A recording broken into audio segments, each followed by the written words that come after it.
4 जुलाई America का independence day. लोगों ने पैराडे देखी, फायरवर्क्स एंजॉय किए, आजादी के गीत गाए। लेकिन एक सवाल सोचने वाला है, आजादी किसकी और किस ज़बान में? इंग्लिश, जो आज अमेरिका की ऑफिशियल ज़बान है, वो कभी इस धरती की ज़बान थी ही नहीं। ये ज़मीन कभी खामोश नहीं थी। यहाँ हजारों सालों से लोग रहते थे, अपनी ज़मीनें, अपनी सोच और अपनी ज़बानें लेकर। नवाजो, चेरोकी, मोहाक, ये सिर्फ ज़बानें नहीं, ये पूरी दुनिया थी जिसमें रिवायत थी, जज्बात थे और एक तारीख बसती थी। फिर आए कॉलोनाइजर्स और साथ लाए एक नई ज़बान, इंग्लिश।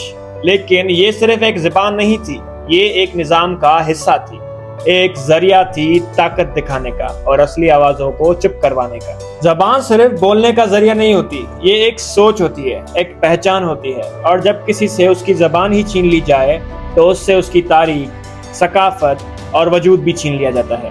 4 जुलाई 1776 को अमेरिका की आज़ादी का ऐलान हुआ, लेकिन जिन लोगों ने सबसे पहले इस धरती को अपना घर कहा था, ये आज़ादी उनके लिए नहीं थी। उनकी ज़बानें दब गईं, उनकी आवाज़ खामोश कर दी गई। लेकिन कहानी यहाँ ख़त्म नहीं होती।